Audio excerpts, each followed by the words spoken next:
ബിസ്മില്ലാഹിർ റഹ്മാനിർ റഹീം. നിസ്കാരത്തിലും അല്ലാതെയും ഞാനും നിങ്ങളും പല ആവർത്തി പല തവണ ഓതുന്ന ഒരു വിശുദ്ധ വചനമാണ് അൽഹംദുലില്ലാഹി റബ്ബിൽ ആലമീൻ. അതിൻ്റെ ഓത്തോടുകൂടെ പാരായണത്തോടുകൂടെ റബ്ബിനെ അടുത്തറിയുകയും റബ്ബിനെ പരിചയപ്പെടുകയും ആ റബ്ബു തആലയുമായിട്ടുള്ള ബന്ധം അവനെ ധാരാളം ഓർത്തുകൊണ്ട് ആ ബന്ധം ദൃഢമാക്കുകയും ബന്ധം പുതുക്കുകയും വേണം. റബ്ബിൽ ആലമീൻ ഓതുമ്പോൾ റബ്ബുമായിട്ടുള്ള ബന്ധം ഒന്ന് പുതുക്കണം എന്നാ പറയുന്നത്. ചാർജ് നഷ്ടപ്പെട്ട ഹൃദയങ്ങളിൽ ഒരു റീചാർജ് കിട്ടണം അൽഹംദുലില്ലാഹി റബ്ബിൽ ആലമീൻ എന്നതിലൂടെ. അതെങ്ങനെ ചാർജ് കിട്ടുക? മുത്തുനബി സ്വല്ലല്ലാഹു അലൈഹി വസല്ലമ തങ്ങൾ പറഞ്ഞു, നിങ്ങൾ നിങ്ങളുടെ റബ്ബുമായിട്ടുള്ള ബന്ധം മുറിയാതെ കാത്തു സൂക്ഷിക്കണം. ആ റബ്ബ് ഒരു ദിവസത്തെ 24 മണിക്കൂറിൽ ഓരോ സെക്കൻഡുകളിലും റബ്ബ് നിങ്ങളെ താങ്ങി തലോടിക്കൊണ്ടിരിക്കുന്ന റബ്ബ്. അങ്ങനത്തെ റബ്ബും നിങ്ങളും തമ്മിൽ കണക്റ്റഡ് ആയി കൊണ്ടിരിക്കണം. ആ കണക്ഷൻ മുറിഞ്ഞു പോകരുത്. ആ റബ്ബുമായിട്ടുള്ള ലിങ്ക് കണക്ഷൻ എങ്ങനെയാണ് നിലനിർത്തേണ്ടത്? സ്വിലുല്ലദീ ബൈനക്കും വബൈന റബ്ബിക്കും. പുണ്യനബി സ്വല്ലല്ലാഹു അലൈഹി വസല്ലമ പറയുന്നു, സ്വിലുല്ലദീ ബൈനക്കും വബൈന റബ്ബിക്കും. നിങ്ങളുടെയും നിങ്ങളുടെ റബ്ബിന്റെയും ഇടയിലുള്ള ബന്ധം നിങ്ങൾ പുതുക്കി അതേതേത് സമയത്തും ആ ബന്ധം സ്ഥാപിച്ച് ബന്ധം ഒഴിവാകാതെ നോക്കണം. അതെങ്ങനെ?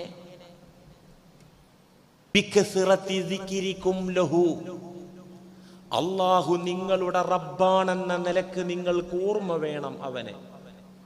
അല്ലാഹു നിങ്ങളുടെ റബ്ബാണെന്ന വിധത്തിൽ ആ റബ്ബിനെ നിങ്ങൾ നിരന്തരം ഓർത്തുകൊണ്ടിരിക്കണം. ആ ഓർമ്മ നിങ്ങളിൽ നിലനിൽക്കുന്ന കാലമത്രയും ആ റബ്ബ് നിങ്ങളിൽ ബന്ധത്തിലാണ്. ആ റബ്ബും നിങ്ങളും ബന്ധത്തിലാണ്. അടിമ എന്നെ ഓർക്കുമ്പോഴൊക്കെ ഞാൻ അവനോടൊപ്പമാണെന്ന് പടച്ച തമ്പുരാൻ പറഞ്ഞിട്ടുണ്ട്. അപ്പൊ റബ്ബുൽ ആലമീൻ ലോകരക്ഷിതാവായ പടച്ച തമ്പുരാൻ അള്ളാഹുവിന് സർവസ്തുതിയുമെന്ന് ഓതുന്ന ഞാനും നിങ്ങളും ആ ഓത്തോടുകൂടെ ഇന്നെൻ്റെ റബ്ബ് എനിക്ക് എന്തൊക്കെ തന്നു, ഇപ്പോൾ എൻ്റെ റബ്ബ് എനിക്ക് എന്തൊക്കെ തന്നുകൊണ്ടിരിക്കുന്നു. ഞാൻ വെളുപ്പാങ്കാലത്ത് ബെഡിൽ നിന്ന് എൻ്റെ റൂമിൽ വിരിപ്പിൽ നിന്ന് എണീറ്റ് ഇതുവരെ ജീവിച്ചതിനിടയ്ക്ക് എൻ്റെ തമ്പുരാന്റെ പ്രൊട്ടക്ഷൻ, അവൻ്റെ കാവല്, അവൻ്റെ തണൽ എനിക്ക് എത്ര കിട്ടി. ഇത് ഓരോ അൽഹംദുലില്ലയിലും ആ ചിന്തയും ഓർമ്മയും ഉണ്ടാകുമ്പോഴാണ് അൽഹംദുലില്ലക്ക് ജീവൻ ഉണ്ടാവുകയുള്ളൂ. വെറും ജഡമായി അത് ബാക്കിയാകാതിരിക്കാൻ ഈ സ്മരണ അനിവാര്യമാണ്. എന്താണ് റബ്ബ്? ഞാൻ പറഞ്ഞു, റബ്ബിന്റെ മീനിങ്ങും വിശദീകരണങ്ങളും പല വിധത്തിലും ഞാൻ നിങ്ങളെ ധരിപ്പിച്ചു. അത്തർബിയത്തു തബ്ലീഗു ശൈഇ ഇലാ കമാലിഹി ശൈഅൻ ഫശൈഅ. തർബിയത്ത് എന്ന് പറഞ്ഞാൽ, റബ്ബ് എന്ന് പറഞ്ഞാല് തബ്ലീഗു ശൈഇ ഇലാ കമാലിഹി, ഒരു വസ്തുവിനെ അതിൻ്റെ സമ്പൂർണതയിലേക്ക് കൊണ്ടുപോകലാണ്. ഷൈഅൻ ഫശൈഅൻ, ഘട്ടം ഘട്ടമായി. റബ്ബ് എന്ന് പറഞ്ഞാൽ പാലിക്കുന്നവൻ, പോറ്റുന്നവൻ എന്ന് വെച്ചാൽ എന്തിനെയാണോ പോറ്റുന്നത്, ആരെയാണോ പരിപാലിക്കുന്നത്, അതിനെ ഘട്ടം ഘട്ടമായി അതിൻ്റെ സമ്പൂർണതയിലേക്ക് നയിക്കുന്ന ആള്, കൊണ്ടുപോകുന്ന ആള്.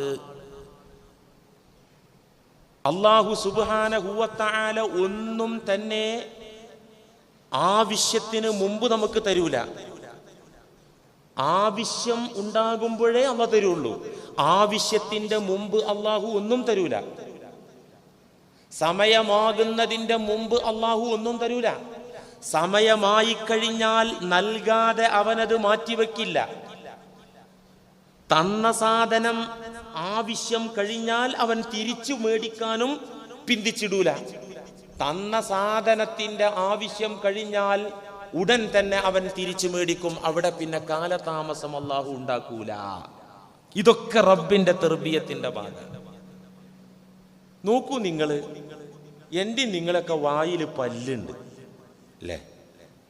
അല്ലാഹ് തന്നതാണിത്. നാം ജനിച്ച സമയത്ത് നമുക്ക് പല്ലുണ്ടായിരുന്നോ? അല്ലാഹു പല്ല് പടക്കാതെയാണ് നമ്മളങ്ങോട്ട് വിട്ടത്. മൃഗങ്ങൾക്കൊക്കെ പല്ല് കൊടുത്തിട്ടും വീടുന്നുണ്ട് ജനിക്കുമ്പോ തന്നെ. മനുഷ്യരായ നമ്മുടെ വായിൽ പല്ല് തരാതെയാണ് അല്ലാഹു ജനിപ്പിച്ചത്. നാം പിറന്നു വീഴുമ്പോൾ നമുക്ക് പല്ലുകൾ ഇല്ല. എന്തേ കാരണം? പല്ലുകൾ ആവശ്യം ഇല്ല. മൃദുലമായ ആമാശയവും ബലഹീനമായ കുടലുകളും അമ്മിഞ്ഞപ്പാൽ മാത്രം ദഹിക്കാൻ പര്യാപ്തമായ ആന്തരികാവയവങ്ങൾ, അതിലേക്ക് കനമുള്ള ഭാരമുള്ള ഉറപ്പുള്ള ഒരു ഫുഡും ദഹിക്കാൻ പരുവത്തിലല്ല ഒരു കുഞ്ഞിന്റെ ആന്തരികാവയവങ്ങൾ. അതുകൊണ്ട് തന്നെ ഹാർഡായ ഫുഡ് കടിച്ച് പൊളിക്കാനും ചവച്ചരക്കാനും വേണ്ട പല്ലുകൾ അപ്പോൾ അല്ലാഹു തരുന്നില്ല, ആവശ്യമില്ല. ഈ പല്ല് തന്നാ തന്നെ അതവിടെ ഒരു ശല്യമായിരിക്കും. മാതാവിൻ്റെ മാറിടത്തിൽ തട്ടി അത് വേദനിക്കാനും അസ്വാസ്ഥ്യമുണ്ടാകാനുമായിരിക്കും ആ പല്ല് കാരണമാകുക. അല്ലാഹു അതുകൊണ്ട് പല്ല് തന്നില്ല. 2 വയസ്സാവുമ്പോൾ പല്ല് വായിൽ വരും. പിന്നെ കുഞ്ഞു കടി തുടങ്ങും, തള്ളരും അടി വെച്ചുകൊടുക്കും, ആ വാലൂട്ടിലാണ് നിർത്തും ചെയ്യും അല്ലേ? എന്നിട്ട് പിന്നെ പല്ല് വന്നു, നമ്മൾ ആഹാരം, ഹാർഡായ ആഹാരം നമുക്ക് ആവശ്യമുള്ള സമയത്ത് അല്ലാഹു പല്ല് തന്നു. പിന്നെ വാർദ്ധക്യത്തിലെത്തുമ്പോൾ വീണ്ടും പല്ല് പോവാൻ അല്ലേ? ഇവിടെ ഇരിക്കുന്ന കുറേ ആൾക്കാർക്ക് ചിലപ്പോൾ മെയിൻ പല്ലൊന്നും ഉണ്ടാവില്ല. എന്താ പല്ല് പോണത്? എന്താ പല്ല് ആവശ്യമില്ലായിട്ട് തന്നെ. വാർദ്ധക്യകാലത്ത് പല്ല് കൊഴിഞ്ഞു പോകുന്നത് എന്തുകൊണ്ട്? റബ്ബായ അല്ലാഹു ആ പല്ല് പൊഴിച്ചു കളയുന്നത് എന്തിന്? വയസ്സായാലും അവയവങ്ങൾക്ക് ബലക്ഷയം വരും, പവർ കുറയും. പണ്ടത്തെ ആ കുടലിൻ്റെയും ആമാശയത്തിൻ്റെയും പവറൊന്നും ഒരു 70 കഴിഞ്ഞ ആൾക്ക് ഉണ്ടാവില്ല. അതുകൊണ്ട് പല്ല് ആവശ്യമില്ല. കോഴിയുടെയും പോത്തിൻ്റെയും എല്ലും കാലുമൊക്കെ കടിച്ച് തകർത്ത് അകത്താക്കുന്നത് യുവത്വ കാലത്ത് പറ്റും. വയസ്സായ പിന്നെ അത് വയറിന് തീരെ പിടിക്കൂല എന്നല്ല, ഒരു യുവാവിന് യുവത്വ കാലത്ത് പിടിക്കുന്നത് പോലെ പിടിക്കൂല. അപ്പൊ അല്ലാഹ് തീരുമാനിച്ചു, ഉള്ളിലുള്ള അവയവങ്ങളൊക്കെ കുറച്ച് പണി മുടക്കി തുടങ്ങി, തേയ്മാനം തുടങ്ങി, അതിനൊക്കെ ആരോഗ്യക്കുറവ് തുടങ്ങി. ഇനി പല്ല് വേണ്ട, അല്ലാഹ് പല്ല് വേണ്ടാൻ തീരുമാനിച്ചു. അതുകൊണ്ടാ പല്ല് പോണേ. അപ്പൊ പിന്നെന്താ ആവശ്യം? ആ ഊനുകൊണ്ട് ചവച്ചരക്കാൻ പറ്റുന്ന പരുവത്തിലുള്ള സോഫ്റ്റ് ആയ ഇറച്ചി, നന്നായി വെന്ത ചോറ്, കുറിയരിക്കഞ്ഞി, അത് മതിയാവും. ഇനി വൈപ്പ് പല്ല് വെച്ചാലോ, പല്ല് ഫിറ്റ് ചെയ്താലോ? പല്ല് ഫിറ്റ് ചെയ്താൽ കുറച്ച് ഭംഗി ഉണ്ടാവും. ആ കുഴിയിൽ പോയ കവിളൊക്കെ ഒന്ന് സ്റ്റഡി ആവും, അകത്തേക്ക് തള്ളി നിൽക്കുന്ന ചുണ്ടൊക്കെ ഒന്ന് റെഡി ആയിട്ട് നിൽക്കും. എന്നാലും കടിച്ചു പറിക്കാൻ പറ്റൂല. കടിച്ചു പറിച്ചിട്ടുണ്ടെങ്കിൽ അതിൻ്റെ കൂടെ പല്ലും പോരും. ഇനി പോരാത്ത വിധത്തിൽ ആധുനിക വൈദ്യശാസ്ത്രം പുരോഗമിച്ച് പ്ലാന്റേഷൻ സിസ്റ്റം ഉണ്ട്. ഒരു ഡോക്ടർ എന്നോട് പറഞ്ഞാണ്, കീറിയിട്ട് പല്ല് നട്ടുപിടിപ്പിക്കുക. 1.5 ലക്ഷം റുപ്യ 2 ലക്ഷം റുപ്യ. അങ്ങനെ പല്ല് വെച്ചാലും ആ കടി കടിച്ചിട്ട് സാപ്പിട്ട് കഴിഞ്ഞാൽ വയറിന് പിടിക്കൂല. നിനക്ക് പല്ല് വേണ്ട എന്നുള്ള വെച്ചത് പല്ലിൻ്റെ ആവശ്യം തൽക്കാലം കഴിഞ്ഞിട്ടുണ്ട് തന്നെ. എന്ത് നമുക്ക് ആവശ്യമുണ്ടോ ആവശ്യമുള്ള സമയത്ത് നൽകും. അതിൻ്റെ ആവശ്യം കഴിഞ്ഞാൽ അല്ലാഹു അത് പിൻവലിക്കും, അത് തിരിച്ചു വാങ്ങിക്കും. ഏതൊരു വസ്തുവും റബ്ബ് വെക്കേണ്ടിടത്താണ് വെച്ചത്. ആ വെച്ചതിൽ അളവ് കൂടുതലില്ല, അളവ് കുറവും ഇല്ല. വളരെ കറക്റ്റായ നിലക്കാണ് റബ്ബിന്റെ തർബിയത്ത്. ഒരു കാലത്തും റബ്ബിന്റെ സൃഷ്ടിപ്പിലും പരിപാലനത്തിലും അപ്ഡേഷൻ ആവശ്യമില്ല, മാറ്റം ആവശ്യമില്ല. തിരുത്തേണ്ട കാര്യം അള്ളാഹുവിൻ്റെ സംവിധാനത്തിലില്ല. അള്ളാഹുവിൻ്റെ പരിപാലനത്തില് ഇന്നോളം ഒരു ചെറിയ എററും ഇല്ല, സമ്പൂർണമാണത് അല്ലേ? ലാ തബ്ദീല ലിഖൽഖില്ലാഹ്.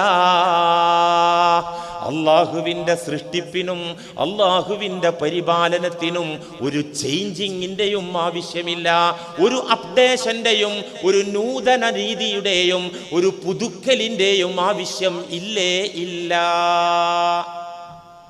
അള്ളാഹു പണ്ടെങ്ങനെയാണോ പഠിച്ചത് അങ്ങനെ തന്നെ ഇന്നും പഠിച്ചാൽ മതി, ലോകാവസാനം വരെ അങ്ങനെ തന്നെ പഠിച്ചാൽ മതി.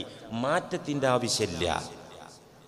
മനുഷ്യരായ നമ്മുടെ സംവിധാനത്തിൽ എത്ര മാറ്റങ്ങളാണ് വരുന്നത് അല്ലേ? ഡ്രസ്സിൽ മാറ്റം, ഫുഡിൽ മാറ്റം, വാഹനത്തിൽ മാറ്റം, നമ്മൾ ഉപയോഗിക്കുന്ന സാധനങ്ങളിൽ മാറ്റം. എന്താ മാറ്റം വരുന്നത്? എന്താ? അതിന് മുമ്പുള്ളത് അപൂർണമാണ്. മുമ്പുണ്ടായിരുന്നതിൽ കുഴപ്പമുള്ളതുകൊണ്ടാണ് പിന്നെ മാറ്റേണ്ടി വരുന്നത്. ആദ്യം തന്നെ സമ്പൂർണമായ നിലക്കാണെങ്കിൽ പിന്നെ മാറേണ്ട കാര്യമല്ലല്ലോ. ഈ മാറ്റേണ്ടി വരുന്നത് എന്തുകൊണ്ടാണ്? അതിന് മുമ്പുള്ളത് ന്യൂനത ഉണ്ട്, കുറവുണ്ട്, അതുകൊണ്ടാണ് മാറ്റേണ്ടി വരുന്നത്. ഇപ്പൊ കമ്പ്യൂട്ടർ യുഗം, കമ്പ്യൂട്ടർ ആദ്യം കണ്ടുപിടിച്ച കമ്പ്യൂട്ടർ, ഞാൻ പണ്ട് ചെറുപ്പത്തിൽ അതിൻ്റെ ക്ലാസ്സിന് പോയപ്പോൾ സാറ് പറഞ്ഞു തന്നതാണ്.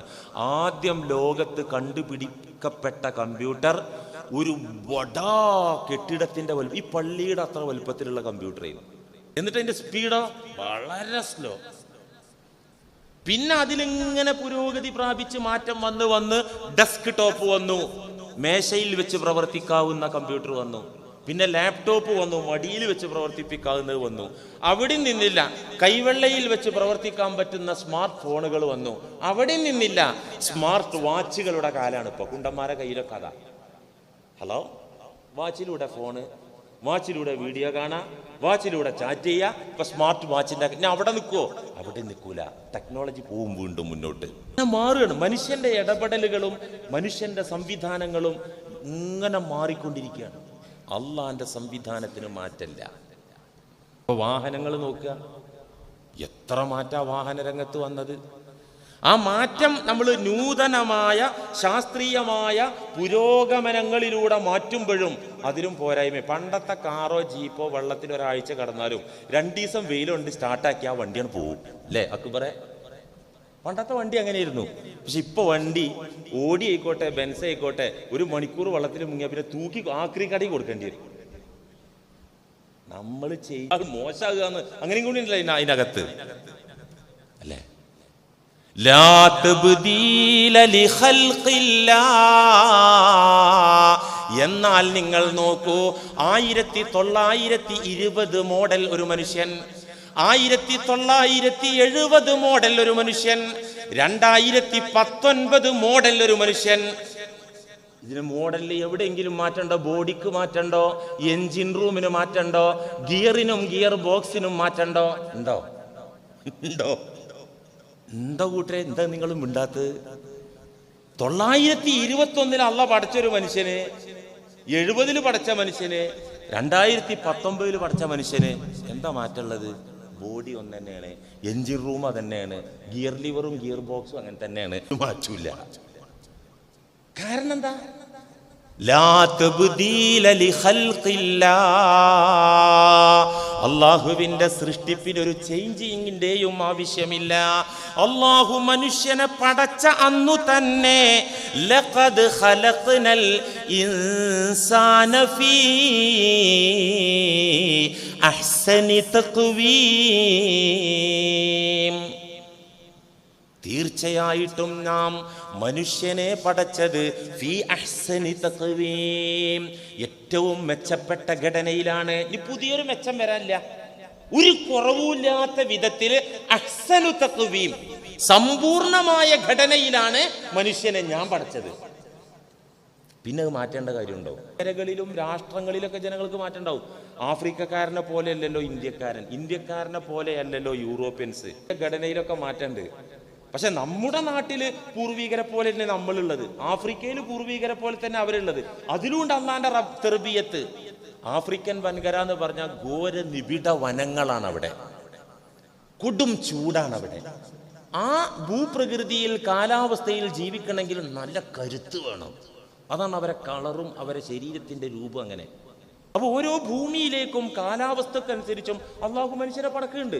ആ പടച്ചു വെച്ചത് ലഖദ് ഖലഖ്നൽ ഇൻസാന ഫീ അഹ്സനി തഖ്വീം, ഏറ്റവും ഉന്നതമായ ഉത്തമമായ ഘടനയിലാണ് പടച്ചു വെച്ചത്. അപ്ഡേഷൻ വേണ്ട, ചേഞ്ചിങ് വേണ്ട, കാലാനുസൃതമായ മാറ്റങ്ങൾ വേണ്ട. അള്ളാഹു മനുഷ്യനെ പടച്ചപ്പോ തന്നെ അങ്ങനെയാണ്. കണ്ണെവിടെ വേണ്ട അവിടെ കണ്ണുണ്ട്, മൂക്ക് എവിടെ വേണം അവിടെ മൂക്കുണ്ട്, കൈ, ഇതൊക്കെ ഓരോ അവയവം ഒന്ന് ചേഞ്ച് ആകുന്നൊന്ന് ആലോചിച്ച് നോക്ക്. അത് പണ്ടൊരു പ്രാന്തൻ ആലോചിച്ചു, പഠിച്ചോനെ എൻ്റെ കണ്ണ് ഇവിടെ കൊണ്ടുപോയി ഫിറ്റ് ചെയ്തുകൊണ്ട് എനിക്ക് പലതും കാണാൻ പറ്റുന്നില്ല. എൻ്റെ പിറകു വശം തന്നെ എനിക്ക് കാണാൻ കിട്ടുന്നില്ല. ഏത് കണ്ണ് ഈ മുഖത്ത് ഫിറ്റ് ചെയ്തുകൊണ്ട്, മുഖത്തിന്റെ മുൻഭാഗത്ത് 2 കണ്ണും ഫിറ്റ് ചെയ്തത് കൊണ്ട് എനിക്ക് എൻ്റെ ശരീരത്തിന്റെ ഭാഗങ്ങൾ തന്നെ കാണാൻ കഴിയുന്നില്ല. ദൈവം തമ്പുരാൻ അതെൻ്റെ വിരലിന്റെ അഗ്രഭാഗത്ത്, ചൂണ്ടുവിരലിന്റെ മുൻഭാഗത്ത്, അതിൻ്റെ തുമ്പത്ത് ഫിറ്റ് ചെയ്തിരുന്നെങ്കിൽ എത്ര സുഖമായിരുന്നു. കറക്കി ഇങ്ങനെ കാണാൻ പറ്റാത്ത അണ്ടർഗ്രൗണ്ടും അണ്ടകടാഹൊക്കെ അങ്ങോട്ട് കൊണ്ടുപോയി ഒക്കെ കാണാം എന്ന് ഒരു പ്രാന്തം പണ്ട് ചിന്തിച്ചു. ആ ചിന്തിച്ച അന്ന് വീട്ടിൽ ചക്ക വെട്ടിയിരുന്നു. ചക്ക വെട്ടിക്കൊണ്ടിരിക്കുമ്പോ അല്ല ഒറ്റ വെട്ട് വിരലിന്റെ അഗ്രഭാഗം മുറിഞ്ഞങ്ങോട്ട് തെറിച്ചു. പടച്ചോനെ നീ കണ്ണ് ഇവിടെ വെക്കാത്തത് നന്നായിട്ടോന്ന്. അപ്പൊ അയാള് മറിച്ചാലോചിക്കുക, അലം നജ്അൽ ലഹു ഐനൈൻ വലിസാനൻ വശഫതൈൻ. ചോദിക്കുകയാണ് അല്ലാഹു ഖുർആനിലൂടെ, എടാ അലം നജ്അൽ ലഹു ഐനൈനി, നിനക്ക് 2 കണ്ണുകൾ ഞാൻ തെരേണ്ടിടത്ത് തന്നില്ലടാ. വലിസാനൻ, ഒരു നാക്ക് തന്നില്ലേ. വശഫതൈൻ, 2 ചുണ്ടുകൾ തന്നില്ലടാ. റബ്ബ് ചോദിക്കാണ്. പടച്ചോനെ, അള്ളാന്റെ തെർബിയത്ത് ഈ അവയവങ്ങളൊക്കെ വെച്ചതിൽ തന്നെ ആലോചിച്ചു നോക്ക്. ഒരു സുരക്ഷിതമായ അസ്ഥി അറക്കകത്താണ് അള്ളാഹ് ഫിറ്റ് ചെയ്തത്. ചുറ്റുഭാഗത്തും നല്ല രക്ഷാ കവചം, അസ്ഥിയുടെ ഒരു നല്ല കൂട്, ഭദ്രമായ ഒരു റൂം, എന്നിട്ട് സുരക്ഷയ്ക്ക് വേണ്ടി 2 അടപ്പ്. അടപ്പ് പറഞ്ഞാൽ നമ്മൾ ആലോചിക്കൊന്നും വേണ്ട, അപകടം വരുമ്പോഴേക്ക് അടച്ചടാന്ന് പറഞ്ഞുള്ള നിർദ്ദേശം ബ്രെയിനിൽ നട വരും, പെട്ടെന്ന് അടയും. കണ്ണ് തുറന്നു വെക്കുമ്പോൾ പ്രാണികളെ തടയാൻ നിമകളല്ല സംവിധാനിച്ചു. പൊടിപടലങ്ങളും കീടങ്ങളും കണ്ണിലായാൽ കണ്ണിനകത്ത് നിന്ന് തന്നെ ക്ലീനിങ് വാട്ടർ അല്ലാഹു സംവിധാനിച്ചു. അല്ലേ, ഒരു കരണ്ട് കുടിക്കാൻ വെള്ളം കിട്ടി വരിക, നമ്മൾ പുറത്തുനിന്ന് വെള്ളം ഒഴിക്കണ്ടല്ലോ. അലം നജ്അൽ ലഹു ഐനൈൻ. പ്രിയമുള്ള മുഅ്മിനീങ്ങളെ, അൽഹംദുലില്ലാഹി റബ്ബിൽ ആലമീൻ എന്നോതുന്ന വിശ്വാസികളെ, റബ്ബിന്റെ ഇടപെടലും പരിപാലനവും തെർബിയത്തും നമ്മുടെ ശരീരത്തിലെ ഒരൊറ്റ അവയവത്തിനെ കുറിച്ച് ആലോചിച്ചാൽ നമുക്ക് ദിവസങ്ങൾ മതിയാകൂല. അൽഹംദുലില്ലാഹി റബ്ബിൽ ആലമീൻ, റബ്ബിന്റെ പോറ്റല് ഒരു അവയവത്തിന്റെ കാര്യത്തിൽ ചിന്തിച്ചാല് നമുക്കൊരു ദിവസം ചിന്തിച്ചാൽ മതിയാവൂല. ആന്മാരൊക്കെ ഒരായത്ത് 100 വട്ടം ഓതിയത്. ആപത്ത് ഹത്തം തീർക്ക പറഞ്ഞിട്ട് സ്വിച്ച് ഓൺ ചെയ്താണ്ട് ഓഫാക്കുന്നത് വരെ യന്ത്രം ചലിക്കല്ല. ഒരായത്തുകൊണ്ട് രാത്രി മുഴുവൻ ഒരായത്തും അങ്ങോട്ട് കൂടി. അപ്പത്ര ഒരായത്തുമ്മ കൂടാന് നേരം വെളുത്തിട്ടും ആ ആയത്തിന്റെ ആശയത്തിൽ നിന്ന് റിലീസായില്ല, തീർന്നിട്ടില്ല, പിറ്റേന്ന് ബാക്കി ഓതിന. അൽഹംദുലില്ലാഹി റബ്ബിൽ ആലമീൻ. അല്ലാഹു സുബ്ഹാനഹു വ തആല അവന്റെ ഇടപെടൽ, അവന്റെ പരിപാലനം, അല്ലാഹു സുബ്ഹാനഹു വ തആല ഇങ്ങനെ ഉയർത്തിയ മെച്ചമായ നിലക്ക് നമ്മളെ പടച്ചു. സുമ്മ റദദ്നാഹു അസ്ഫല സാഫിലീൻ. നല്ല ഘടനയിൽ പടച്ച മനുഷ്യനെ പിന്നെ അല്ലാഹു അധമനാക്കി താഴ്ത്തും. പിന്നെ ജീവിതകാലത്തന്നെ നല്ല ഘടനയിൽ കുറ്റമറ്റ നിലക്ക് പടച്ചോൻ മനുഷ്യനെ സംവിധാനിച്ചു. സുമ്മ റദദ്നാഹു, പിന്നെ നമ്മൾ അവനെ താഴ്ത്തും. അസ്ഫല സാഫിലീനാക്കും, അധമനാക്കും. കണ്ണിന്റെ കാഴ്ച മങ്ങി, കേൾവി കുറഞ്ഞു, മസിലൊക്കെ ഉടഞ്ഞു, ചർമ്മമൊക്കെ ചുക്കിച്ചൊളഞ്ഞു, ഓർമ്മയില്ലാണ്ടായി, ഇങ്ങനെയൊക്കെയായി. പക്ഷെ മനുഷ്യനത് അംഗീകരിക്കൂല കേട്ടോ. മനുഷ്യനത് അംഗീകരിക്കൂല. അവൻ എപ്പോഴും 18 ആയിരിക്കും. നേതാവേ, നിങ്ങൾ വലിയ നേതാവൊക്കെ തന്നെയാണ്, ഈ ഇലക്ഷനിൽ നിന്ന് മാറി നിന്നൂടെ, വയസ്സ് 80 ആയിക്കൂടെ? എനിക്ക് വയസ്സൊന്നും ആയിട്ടില്ല. 80 വയസ്സായില്ലേ, ഇനി ഇവിടെ ചെറുപ്പക്കാർ കുട്ടികളൊക്കെ അല്ലേ ഇലക്ഷനിൽ മത്സരിക്കാൻ, നിങ്ങൾക്കൊന്ന് മാറി നിന്നൂടെ? എനിക്കൊന്നും ആയിട്ടില്ല, വയസ്സൊന്നും ആയിട്ടില്ല. പിന്നെ അവസാനം വല്ല ഭരണ പരിഷ്കാര ചെയർമാനോ കമ്മീഷനൊക്കെ ആക്കിയിട്ടൊരു മൂലക്കൊക്കെ ഇരുത്തേണ്ടി വരും. അങ്ങനെ നടക്കുള്ളൂ. മനുഷ്യനത് അംഗീകരിക്കൂല. മനുഷ്യനെ പോലത്തെ ഒരു ധിക്കാരി, അവൻ്റെ കഴിവ് കുറവ് അംഗീകരിക്കൂല. അവൻ ഈ കഴിവ് എവിടുന്ന് വന്നു എന്ന് ചിന്തിക്കൂല. ഇത് ആരാണ് തിരിച്ചു മേടിക്കുന്നത് അതും ചിന്തിക്കുന്നില്ല. എന്തിനാണ് തന്നത്, എന്തിനാണ് തിരിച്ചെടുത്തത് അതും ചിന്തിക്കുന്നില്ല. ഇതാണ് കാഫിറിന്റെ ലക്ഷണം. അതെല്ലാം അങ്ങനെ നോക്കൂ നിങ്ങൾ. അള്ളാന്റെ തെർബിയത്തിലെ ടൈമിങ് കൃത്യ. നേരം വെളുക്കുന്നത് 5 മിനിറ്റ് വൈകുമോ? സൂര്യൻ അസ്തമിക്കുന്നത് 10 മിനിറ്റ് വൈകിട്ടാണ്. അങ്ങനെ ഉണ്ടാവുമോ? നമുക്ക് എണീക്കാൻ നേരം വൈകും, നമ്മുടെ കാര്യത്തിൽ നേരം വൈകും എന്നല്ലാതെ നേരം വെളുക്കാൻ നേരം വൈകുമോ? അതാ കൃത്യ സമയത്തന്നെ നേരം വെളുക്കും. സന്ധ്യ ആകേണ്ട സമയം അപ്പൊ സന്ധ്യ ആകും. ടൈമിങ് വളരെ വളരെ കൃത്യമാണ്. എല്ലാത്തിൻ്റെയും സമയം അള്ളാഹുവിൻ്റെ പരിപാലനത്തിൽ, അള്ളാന്റെ സംവിധാനത്തിൽ ഒരു സെക്കൻഡ് തെറ്റാത്ത വിധത്തിലാണ് അള്ളാഹു എല്ലാം ക്രമീകരിച്ചിട്ടുള്ളത്. ഇപ്പൊ മനുഷ്യന്മാരായ നമ്മൾ എത്ര പുരോഗതിയിലപ്പം എന്നുള്ളത്. എന്തൊക്കെ സൗകര്യങ്ങൾ! പണ്ടത്തെ കാലല്ലല്ലോ. നമ്മുടെ വാഹനങ്ങൾ സെറ്റപ്പ് വാഹനങ്ങളാണ്. റോഡാണെങ്കിൽ എക്സ്പ്രസ് ഹൈവേ, അതില്ലെങ്കിൽ 4 ലൈന് അല്ലെങ്കിൽ 2 ലൈന് അല്ലേ, 47. ഒരുപാട് റോഡുകളുണ്ട്, വാഹനങ്ങളുണ്ട്. കൃത്യസമയത്ത് നമുക്ക് എവിടെയെങ്കിലും എത്താൻ പറ്റുന്നുണ്ടോ? വാഹനപ്പെരുപ്പാണ്, ബ്ലോക്കാണ്. ശരി, എന്നാൽ ബ്ലോക്ക് ഇല്ലാത്തൊരു സംവിധാനമുണ്ട്, റെയിൽ പാളങ്ങൾ അല്ലേ. റെയിൽ പാളത്തിൽ ബ്ലോക്ക് ഉണ്ടാവില്ല. അതിൻ്റെ ഷെഡ്യൂൾ തന്നെ ആ വണ്ടികൾ ക്രമീകരിക്കുന്നത് തന്നെ ബ്ലോക്ക് ഇല്ലാത്ത വിധത്തിലുള്ള ക്രമീകരിക്കുന്നത്. അള്ളാന്റെ തൗഫീഖോട് കൂടെ ഒരൊറ്റ ട്രെയിൻ നേരത്തിന് ഓടലുണ്ടോ? നമ്മുടെ സമാശയിൽ കാര്യമുണ്ട് കേട്ടോ, ഒറ്റ ട്രെയിൻ. കാരണം വെച്ചാൽ പാളത്തിൽ കൃത്യമാണ്. അതന്നെ ഇപ്പൊ പിന്നെ ഡബിൾ പാത, ത്രിപിൾ പാത, ശാസ്ത്രീയമായ സിഗ്നൽ സംവിധാനങ്ങൾ, കോടാനക്കോടി രൂപ സെൻട്രൽ ഗവൺമെന്റ് മുടക്കിയിട്ട് ആ മേഖല വികസിപ്പിക്കുകയാണ്. ഇങ്ങനെയൊക്കെ വികസിപ്പിച്ചിട്ടും മര്യാദക്ക് സമയത്തിന് ട്രെയിൻ ഓടാൻ പറ്റുമോ? ഒരിക്കൊരു ട്രെയിന് 12:30 ട്രെയിൻ കൃത്യം 12:30 വന്നു. സ്റ്റേഷനിൽ നിന്ന ആൾക്കാരൊക്കെ അത്ഭുതപ്പെട്ടു. 12:30, 31 പോലും ആയിട്ടില്ല, സെക്കൻഡിന് പോലും മാറ്റല്ലല്ലോ. 12:30 വരേണ്ട ടൈം 12:30 വരേണ്ട ട്രെയിൻ വന്നിരിക്കുന്നു. കൃത്യം. ഇങ്ങനൊരു കൃത്യത ഉണ്ടാവില്ലല്ലോ. യാത്രക്കാരിൽ ചിലർ TTയെ സമീപിച്ച് ചോദിച്ചു അത്രേ, ഇത്ര കൃത്യമായിട്ട് വേണമെങ്കിൽ നിങ്ങൾക്ക് വരുത്താനൊക്കെ കഴിയുമല്ലേ? നിങ്ങൾ ഉഴപ്പിയിട്ടാണല്ലോ ഇന്നിപ്പോ കൃത്യമായിട്ടുള്ള വന്നത്. അപ്പൊ TT പറഞ്ഞു അത്രേ, ഇത് ഇന്നലെ ഈ നേരത്ത് വരേണ്ട ട്രെയിനാണ്, 24 മണിക്കൂർ വൈകി ഓടുന്നു. ഇന്നലെ ഈ നേരത്ത് വരേണ്ട ട്രെയിനാണ് ഇപ്പോൾ വന്നത്, 24 മണിക്കൂർ വൈകി ഓടുകയാണ്. അപ്പൊ ഞാൻ പറയുന്നത് നമ്മുടെ സംവിധാനത്തിലൊക്കെ താളപ്പിഴവുകൾ പഴച്ചു പോവാൻ.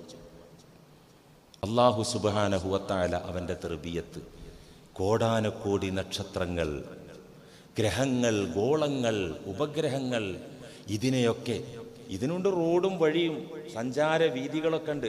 അവിടെ ഒരു ആക്സിഡന്റ് ഇല്ല, ഒരു സെക്കൻഡ് പോലും അവിടെ തെറ്റുന്നില്ല, ഒരു സെക്കൻഡ് പോലും തെറ്റണില്ല. റബ്ബിന്റെ തർബിയത്ത് സമയം വളരെ കൃത്യമാണ്. ആ റബ്ബാണ് എല്ലാത്തിൻ്റെയും നിയന്താവ്, എല്ലാത്തിൻ്റെയും സൃഷ്ടാവും നിയന്താവും പരിപാലകനും അവനാണ്. അവനാണ് രാജാതിരാജൻ, അവനാണ് സ്തുതിക്കൊക്കെയും അർഹനായിട്ടുള്ളത്. അവനാണ് മനുഷ്യർക്ക് അധികാരം കൈമാറുന്നവൻ, അവനാണ് മനുഷ്യരുടെ അധികാരം തിരിച്ചു വാങ്ങുന്നവൻ, അവനാണ് മനുഷ്യരെ ഉയർത്തുന്നവൻ, അവനാണ് മനുഷ്യരെ താഴ്ത്തി വെക്കുന്നവൻ, അവനാണ് മനുഷ്യന് കരുത്തു കൊടുക്കുന്നവൻ, അവനാണ് മനുഷ്യരെ ബലഹീനനാക്കുന്നവൻ. റബ്ബുൽ ആലമീൻ. ഈ റബ്ബുൽ ആലമീൻ പഠിച്ചാൽ പിന്നെ അസൂയ ഉണ്ടാവില്ല. എങ്ങനെ അസൂയ ഉണ്ടാവുക? അവൻ കുറച്ചാണ് നന്നായപ്പോ സഹിക്കണില്ല, റബ്ബുൽ ആലമീനെ പഠിച്ചിട്ടില്ല.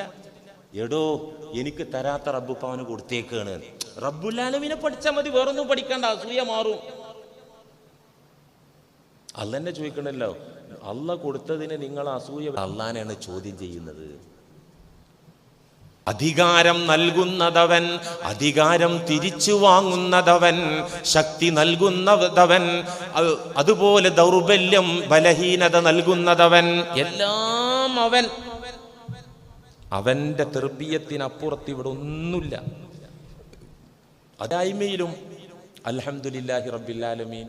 എന്നെപ്പോ തർബിയത്താക്കുന്നത് എങ്ങനെയാണ്? ഉള്ള സമയത്തും അൽഹംദുലില്ലാഹി റബ്ബിൽ ആലമീൻ. അള്ളാഹ് എന്നെ പോറ്റുന്നത് ഇപ്പൊ എങ്ങനെയാണ്?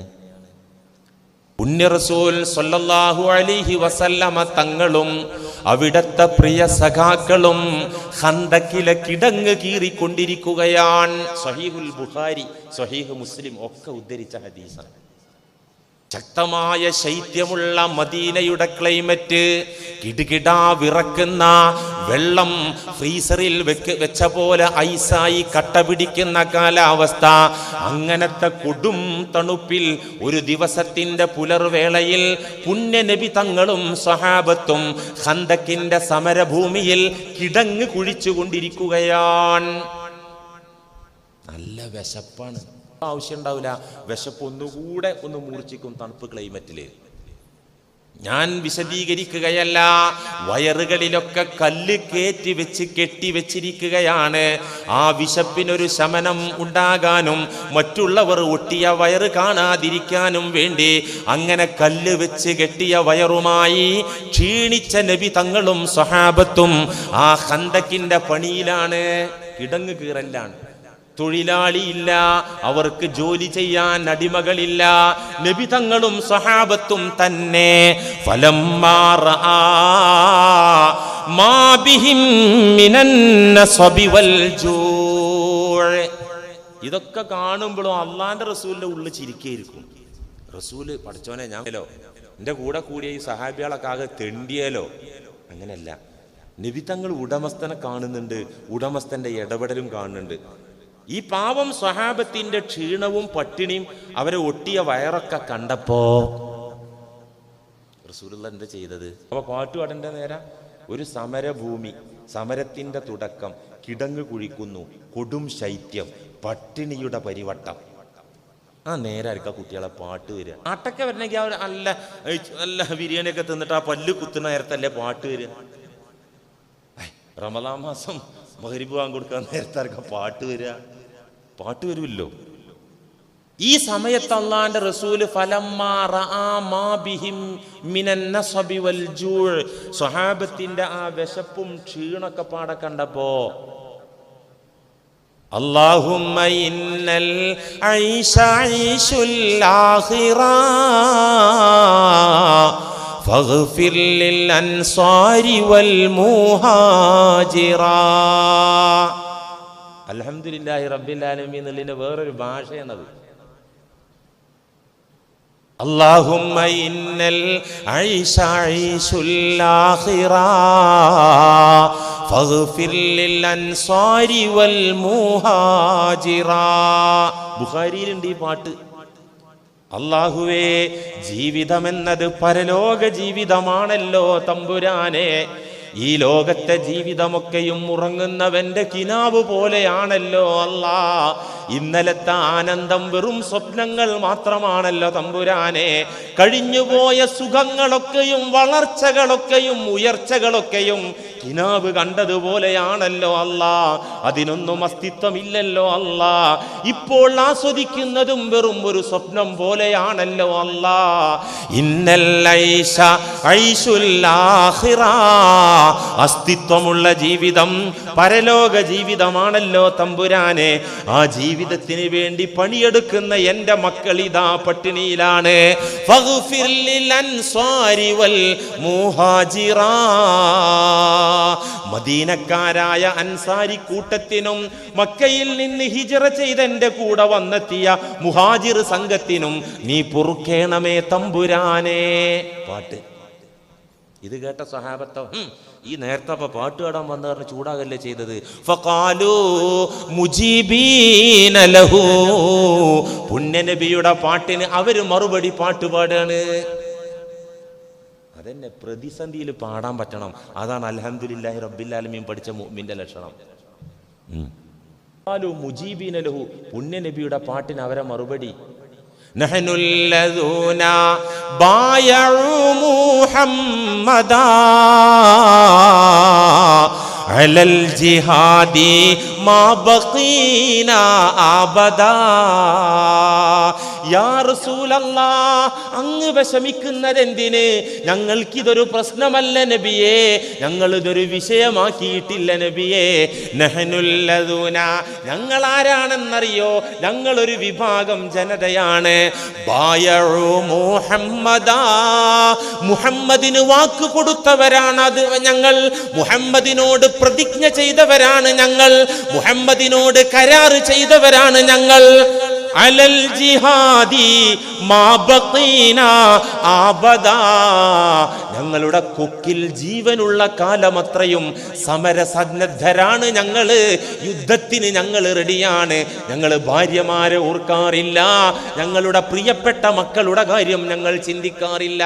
കൊക്കിന് ജീവനുണ്ടെങ്കിൽ ഇപ്പൊ അവിടെ വിശപ്പല്ലേ ഉള്ളൂ, വിശപ്പല്ലേ ഉള്ളൂ, ക്ഷീണല്ലേ ഉള്ളൂ, ജീവൻ ബാക്കിയുണ്ടല്ലോ. യാ റസൂലല്ലാ, ഈ ജീവനുള്ളിടത്തോളം കാലം മുഹമ്മദിനോട് ഞങ്ങൾ പ്രതിജ്ഞ എടുത്തിന്ന് ഞങ്ങൾ റിവേഴ്സ് അടിക്കൂല. ഇങ്ങനെ കിടങ്ങ് ഇങ്ങനെ കീറുമ്പോൾ തൂമ്പ കൊണ്ട് ഇങ്ങനെ കളക്കുമ്പോൾ റസൂലുള്ളാഹി സ്വല്ലല്ലാഹി അലൈഹി വസല്ലം തങ്ങളുടെ നെഞ്ചത്തേക്കും വയറിലേക്കും പൊടിമണ്ണും ആ കളിമണ്ണൊക്കെ അങ്ങനെ വന്നിട്ട് ഹദീസിൽ കാണാൻ നെഞ്ചത്ത് നല്ല രോമം മുടി ഉണ്ടായിരുന്നു തങ്ങൾക്ക്. നെഞ്ചത്ത് നല്ല തിങ്ങി വളരുന്ന മുടിയുള്ള ശരീരപ്രകൃതിയുള്ള ആളാണ് തങ്ങൾ. നെഞ്ചത്തുള്ള രോമത്തിലൊക്കെ ഈ മണ്ണ് ഇങ്ങനെ കട്ട പിടിച്ച് നിൽക്കുമ്പോൾ വഹുവ യൻഖുലു തുറാബ അൻ സദരി, ആ മണ്ണിങ്ങനെ തട്ടിയിട്ട് ഛേ നല്ല പറയുന്നത്. അല്ലാഹുമ്മ ലൗലാ അൻത മഹ്തദൈനാ വലാ തസദ്ദഖ്നാ വലാ സ്വല്ലൈനാ വഅൻസിലൻ സകീനതൻ അലൈനാ വസബ്ബിതിൽ അഖ്ദാമ ഇല്ലാ ഖൈനാ. സ്വഹീഹുൽ ബുഖാരി. ഇത് ഖുറാഫാത്ത് സുന്നികൾ മാത്രം പറയുന്നതല്ല, മുസ്ലിം ലോകത്തെല്ലാവരും അംഗീകരിക്കുന്ന ഇമാം ബുഖാരിയുടെ സ്വഹീഹിലുള്ള ഹദീസാണ് ഇതൊക്കെ. പറയുന്നത് അല്ലാഹുമ്മ ലൗലാ അൻത മഹ്തദൈനാ, പടച്ചവനെ നീയില്ലെങ്കിൽ ഞങ്ങൾക്ക് വഴിതെറ്റിപ്പോകുമായിരുന്നല്ലോ, ഞങ്ങൾക്ക് ദിശാബോധമില്ലാതെ പോകുമായിരുന്നല്ലോ. അല്ലാഹുവേ നീയില്ലായിരുന്നുവെങ്കിൽ ഞങ്ങൾക്ക് ഹിദായത്ത് ഉണ്ടാകുമില്ലല്ലോ തമ്പുരാനെ. വലാ തസദ്ദഖ്നാ വലാ സ്വല്ലൈനാ, പാവങ്ങളെ സഹായിക്കാനുള്ള മനസ്സ് ഞങ്ങൾക്കുണ്ടാകുമായിരുന്നില്ല. വലാ സ്വല്ലൈനാ, ഞങ്ങൾ നിസ്കരിക്കുന്നവർ ആകുമായിരുന്നില്ല. ഒരു നന്മയും ചെയ്യുന്നവർ ഞങ്ങളാകുമായിരുന്നില്ല. നന്മയൊക്കെയും ഞങ്ങൾക്കുണ്ടായത്, ഉദാര മനസ്സ് ഞങ്ങൾക്കുണ്ടായത്, ഞങ്ങളുടെ ഹൃദയങ്ങളിൽ കാരുണ്യം വന്ന് നിറഞ്ഞത് അല്ലാ നിന്റെ സാന്നിധ്യമാണല്ലോ, നീ ഉള്ളത് കൊണ്ടാണല്ലോ. അല്ലാഹുമ്മ ലൗലാ അൻത മഹ്തദൈനാ വലാ തസദ്ദഖ്നാ വലാ സ്വല്ലൈനാ ഫഅൻസിലൻ സകീനതൻ അലൈനാ വസബ്ബിതിൽ അഖ്ദാമ ഇല്ലാ ഖൈനാ. പടച്ചോനെ, ഒന്നേ എനിക്കും എൻ്റെ കുട്ടികൾക്കും ചോദിക്കാനുള്ളൂ. പടച്ചോനെ, ഞങ്ങൾക്ക് ഒന്നുമില്ലല്ലോ അല്ലാ, ഈ പരാതിയും പരിഭവമല്ല. ഒന്നേ റബ്ബേ നിന്നോട് ചോദിക്കാനുള്ളൂ. ഫഅൻസിലൻ സകീനതൻ അലൈനാ, ഞങ്ങളിലേക്ക് നീ ശാന്തി ഇറക്കിത്താ അല്ലാ, സമാധാനം ഇറക്കിത്താ അല്ലാ. വസബ്ബിതിൽ അഖ്ദാമ ഇല്ലാ ഖൈനാ, ആ ശത്രുവ്യൂഹം വരുമ്പോ അഹ്സാബ് എന്ന് പറഞ്ഞ സഖ്യകക്ഷീന, കുറെ രാഷ്ട്രങ്ങൾ കൂടിയിട്ട് സഖ്യപ്പെടുന്നതിന്റെ അറബ് വാക്കാണ് അഹ്സാബ്. ലോകയുദ്ധം ഉണ്ടാവുമ്പോൾ ഒരുപാട് വൻരാഷ്ട്രങ്ങൾ ഒരു ചേരിയിൽ അണിനിരക്കുമല്ലോ, അതിന്റെ പേരാണ് അഹ്സാബ്. ആ യുദ്ധം നടക്കാൻ പോകുന്നത്, അതാണ് ഖന്തത്തിൽ അരങ്ങേറിയത്. അവരൊക്കെ കടന്നു വരുമ്പോ ആയുധക്കൂട്ടങ്ങളുമായി ശക്തരായ ഭടന്മാർ കടന്നു വരുമ്പോ അല്ലാഹുവേ ഞങ്ങൾക്ക് ശാന്തി ഇറക്കേണമേ അല്ലാ. വസബ്ബിതിൽ അഖ്ദാമ, ഞങ്ങളുടെ കാലുകളെ നീ ഉറപ്പിക്കണമേ തമ്പുരാനെ. ഇല്ലാ ഖൈനാ, അവർ ഞങ്ങളെ കാണുമ്പോൾ, ഞങ്ങൾ അവരെ കണ്ടുമുട്ടുമ്പോൾ ഞങ്ങളുടെ പാദങ്ങളെ നീ ഉറപ്പിച്ചു നിർത്തേണമേ തമ്പുരാനെ. ഈ പാട്ട് പാടിയതിനിടയിലാണ് സ്വഹാബത്തിനൊരു പ്രതീക്ഷയുടെ ഓഫർ കൊടുത്തത്. കിടങ്ങിങ്ങനെ കീറാണ്, പാട്ട് നബി പാടുന്നു, സഹാബത്ത് തിരിച്ചു പാടുന്നു. ആ രംഗൊന്ന് ആലോചിച്ച് നോക്ക്. അപ്പോഴാണ് പുണ്യ നബി ഒരു ഓഫർ കൊടുത്തത്. എന്താ ഓഫർ? മക്കളെ, അൽഹംദുലില്ലാഹി റബ്ബിൽ ആലമീൻ ഓതുന്ന ടീമാണ്, അതുകൊണ്ട് ഇതൊന്നും നിങ്ങൾ നോക്കണ്ട. അള്ളാഹിൻ്റെ പോറ്റൽ ഈ കോലത്തിലാണ് ഇപ്പം നമുക്കുള്ളത്. നമ്മൾ ഇതിൽ പൊരുത്തപ്പെട്ട് നിന്നാൽ ഭാവിയിൽ നമുക്ക് വരാനിരിക്കുന്നത് നിങ്ങൾക്ക് കേൾക്കണോ? അന്നത്തെ പ്രധാനപ്പെട്ട വൻ ശക്തി രാഷ്ട്രങ്ങളാണ്, സാമ്രാജ്യ ശക്തികളാണ് റോമും യമനും ഷാമും. നബി സല്ലല്ലാഹു അലൈഹി വസല്ലം തങ്ങൾ ജീവിച്ച കാലത്തെ ഏറ്റവും വലിയ സാമ്രാജ്യ ശക്തികളാണ് ഏത്? റോം, ഷാം, യമന്. ഈ മൂന്ന് പറയുന്നത് പോലെ അതിനേക്കാൾ വലുത് ഇന്നിപ്പോൾ പറയുന്നതിന് വലിയ അത്ഭുതമൊന്നുമില്ല. അവരൊക്കെ പെട്ടെന്ന് അടി പോവും. ആ അവസ്ഥയിലാണ്, സാമ്പത്തികമായിട്ട് പിടിച്ചെടുക്കാൻ പറ്റാതെ ഇടങ്ങാറാകുകയാണ്. ഇങ്ങനെയൊക്കെ ഉള്ളത് അന്നത്തെ സാഹചര്യത്തിൽ വലിയൊരു വാക്കാണത്. ഇത് സ്വഹാബത്ത് കേട്ടു. അവർ നമ്മളെപ്പോലെ അവിശ്വാസികളല്ലല്ലോ, അവരത് വിശ്വസിച്ചു. ഈ രാഷ്ട്രങ്ങൾ വൻ ശക്തികളൊക്കെ ഇസ്ലാമിൻ്റേതാകുന്നു. അവർ മതി ആളുകളോട് ഇത് ഡിസ്കസ് ചെയ്തപ്പോൾ അവിശ്വാസികൾ മുഖത്ത് വിരലിച്ച് ചിരിക്കുകയാണ്, കയ്യും വെച്ചിട്ട്. എന്ത് പൊട്ടന്മാരാ റോം, ആരാ യമന്, ആരാ ഷാം. നല്ല രാഷ്ട്രീയ പാരമ്പര്യമുള്ള ശക്തികളാണവർ. വലിയ കാലാൾ പടകളുള്ള കരസേനയുള്ള രാഷ്ട്രങ്ങളാണവർ. ഒരുപാട് പടക്കോപ്പുകളുള്ള വൻ ശക്തി രാഷ്ട്രങ്ങളാണവർ. അവരെ നിങ്ങൾ നേരത്തിന് മര്യാദക്ക് ഫുഡ് പോലും കഴിക്കാനില്ലാതെ നിങ്ങൾ കീഴ്പ്പെടുത്തുന്നു. ഈ വിഡ്ഢിത്തം വിശ്വസിക്കാൻ, ഈ വക ഭ്രാന്ത് പറയുന്നത് വിശ്വസിക്കാൻ നിങ്ങളെ കിട്ടും, ഞങ്ങളെ കിട്ടൂല. ആ ആയത്ത് നമുക്ക് വലിയൊരു പാഠാണ്.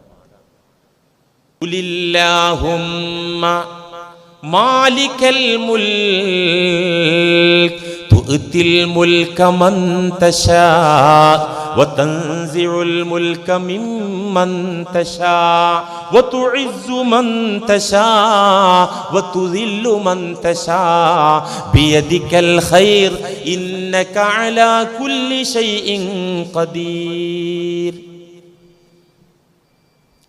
ചോരയും നീരുമില്ലാത്ത ഒട്ടിയ വയറുടാമിൻ്റെ ശത്രുക്കളായ കപടവിശ്വാസികളും പറയുക നബിയെ, അല്ലാഹുമ്മ മാലിക്കൽ മുൽക്ക്, രാജാതിരാജനായ ആധിപത്യത്തിൻ്റെ ഉടമസ്ഥനായ അല്ലാഹുവേ, തുഅ്തിൽ മുൽക മൻ തശാ, നീ ഉദ്ദേശിക്കുന്നവർക്കാണ് അധികാരം, ആധിപത്യം നീ കൊടുക്കുന്നത്.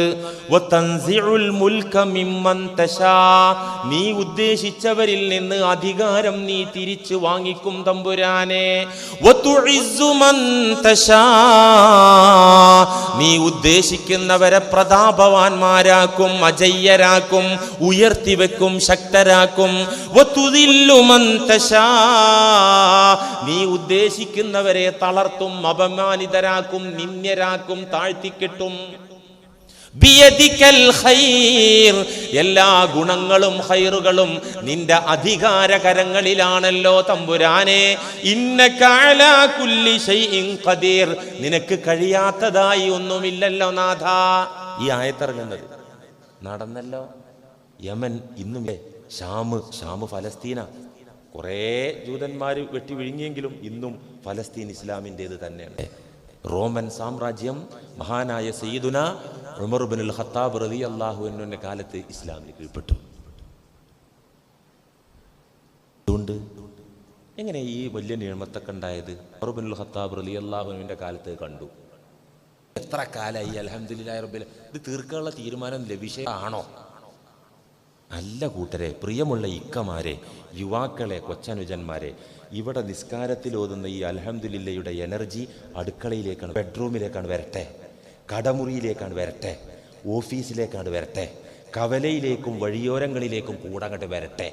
അപ്പോഴാണ് ഖുർആൻ പഠനം കൊണ്ട് കാര്യം കിട്ടുള്ളൂ. അവിടെ നിന്നിട്ട് അൽഹംദുലില്ലാഹി റബ്ബിൽ ആലമീൻ ഒരു അധര വ്യായാമവും ഒരു ഗോഷ്ഠിയും കാണിച്ചു പോയാൽ വേസ്റ്റ്. ആ ഓതിയ ഓത്തിൻ്റെ ജീവന് പുറത്തിറങ്ങിയാലും വേണം, കൂടെ വേണം. റബ്ബിൻ്റെ തണലിലും റബ്ബിൻ്റെ സഹായത്തിലും റബ്ബിൻ്റെ പോറ്റലിലുമാണ് നിങ്ങൾ ഈ പള്ളിയിൽ നിന്ന് ഇറങ്ങിപ്പോകുന്നത്, കച്ചവടം ചെയ്യുന്നത്, തൊഴിൽ ചെയ്യുന്നത്. ആ റബ്ബിനെ നിങ്ങൾ ഓർത്തുകൊണ്ടിരിക്കുമ്പോൾ ആ റബ്ബുമായി നിങ്ങൾക്ക് ബന്ധമുണ്ടാകുമെന്ന് ഖാല റസൂലുള്ളാഹി. അപ്പോൾ പഠിക്കുന്ന കുട്ടികളായതുകൊണ്ട് നമുക്ക് പെട്ടെന്ന് തീർക്കാം. അല്ലാഹു സുബ്ഹാനഹു വ തആല അവൻ എന്താണ് ഈ ആയത്തിൻ്റെ ആശയമായി ഉദ്ദേശിച്ചത്, ആ ഉദ്ദേശങ്ങളിലേക്കൊക്കെ നമ്മെ എത്തിക്കുമാറാകട്ടെ. വരുന്ന ഞായറാഴ്ച